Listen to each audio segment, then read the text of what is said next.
7 students, welcome to our new video. And this video we are going to start with new chapter, that is chapter number 16, a water, a precious resource. In this chapter we are going to see the subtopics that are forms of water, important sources of water, effect of water scarcity and water management. So please open your textbook. Start with the chapter. So how much water is available? Look at the picture of the earth taken from space. Why does it appear blue? Surely you can guess. You are aware that about 71% of the earth's surface is covered with water. Almost all the water on the earth is contained in the seas and ocean, rivers, lakes, ice caps as groundwater and in the atmosphere. However, most of this water is not fit for human consumption directly. So, we cannot intake this water directly, okay, as it is not fit for human consumption. And we all know our earth appears blue. So, from that we can guess that most of the part is covered with water.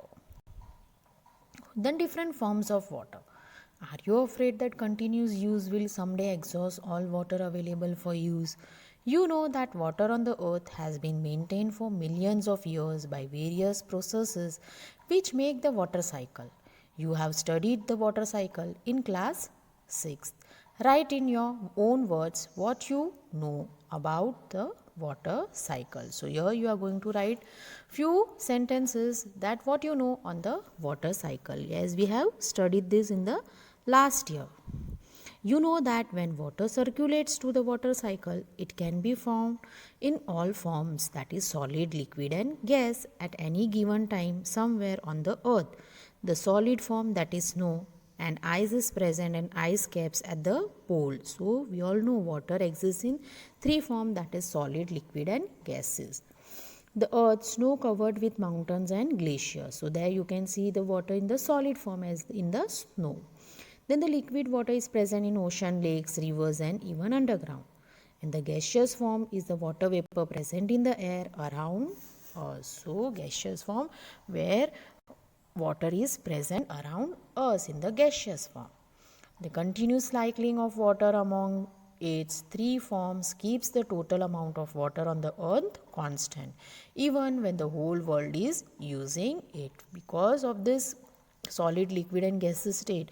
So the cycling of water is among its three forms, okay, and it keeps the total amount of water on the earth constant, and even when all over the world are using the water. Does it give you any relief? Can you recall the processes involved in water cycle? The following activity will help you. So here is the activity in your textbook. We can see how the what processes are involved in water cycle. The next, that is groundwater as an important source of water.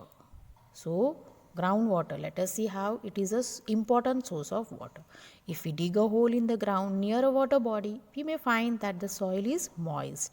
The moisture in the soil indicates the presence of water underground. So when we dig underground, okay, so we find that the soil is moist. So from that we can indicate that the water is present in the underground area.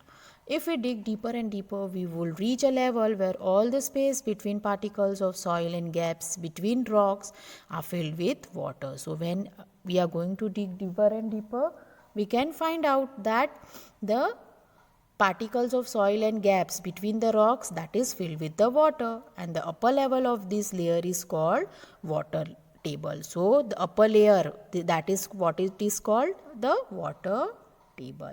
Understand what is water table, okay? So the upper layer of that layer, that is called as water table, and this water table varies from place to place. It is not same, it varies according to the place, and it may even change at a given place. The water table may be at a depth of less than a meter or maybe several meters below the ground. So what this water table may be the depth of less than a meter, okay, or it may underground too many several meters.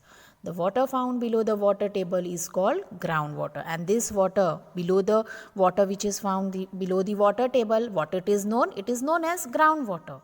What is the source of this groundwater? So now what is the source of this groundwater? Let us see. The rainwater and water from other sources such as rivers and ponds seeps through the soil and fills the empty spaces and cracks deep below the ground. So what happened during rainy season? This rainwater go inside, okay, such as rivers and ponds. They seeps through the soil and fills that gaps between those cracks and spaces below the ground. And the process of seeping of water into the ground is called infiltration. And what is this process called? Infiltration, where the seeping of water is taken place in the ground. The groundwater thus gets recharged by this process. At places, the groundwater is stored between layers of hard rock below the water table. This is known as aquifer. So, what happens at the places where the groundwater is stored between the layers of the hard rocks, okay, below the water table, what is known as aquifer. Water in the aquifer can be usually pumped out with the help of tube wells or hand pumps. So, how is this water taken up? You all know with the help of this hand pumps. Okay. So, now students, let us see the topic, that is increasing population. Page number 198 in your textbook. Increasing population creates demand for construction of houses, shops, office, roads and pavements. This decreases the open areas like parks and playgrounds. So, increasing population, they creates demand for construction of building of houses, shops, offices, roads, and this decrease the open areas and the buildings are built over there. This in turn decrease the seepage of rainwater into the ground. So, due to this there is decrease in the seepage of rainwater under the ground. Recall that a pucca floor does not allow water to seep in easily, while in a grass lawn water seeps through in time. Moreover, a huge amount of water is required for construction work.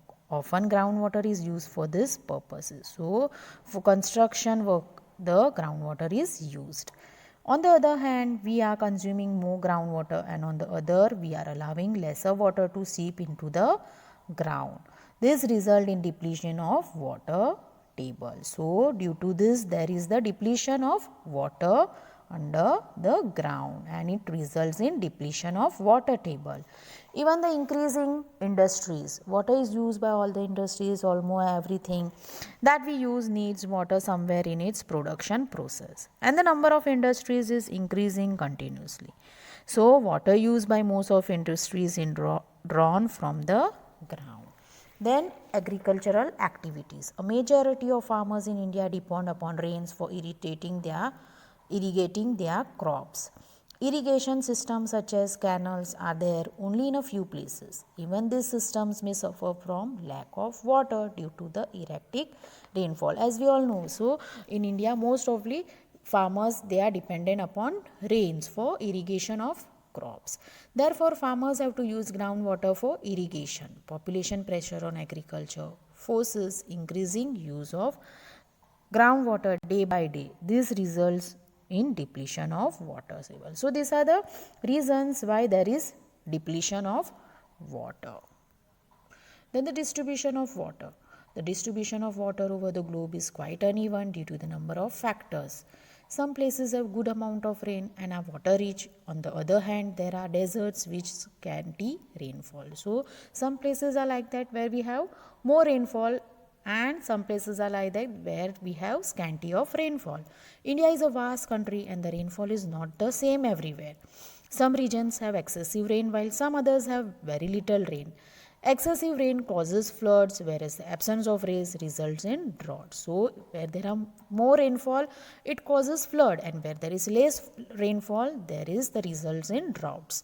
Therefore, some regions in our country may have floods while others may suffer from droughts. Then let us see the effect of water scarcity on plants. You must have seen potted plants wilting and ultimately drying up if they did not get water even for few days. So, we can see that when we have plants potted plants, so if you don't water them, they are wilting, that is they get shrink like and they start up drying up. You have already learned in chapter 1 that plants need water to get nutrients from the soil to prepare their food. So plants need water to get nutrients, so they can prepare their own food. Just imagine the consequence if water is not available to plants. What if water is not available to plants? What will happen to the plants? The green character of the planet shall be lost. This may mean the end of all life for a world without plants, shall mean no food, no oxygen, not enough rain, and innumerable other problems. So, these are the effects of water scarcity on the plants. This is a question answer you are going to write down in your notebook.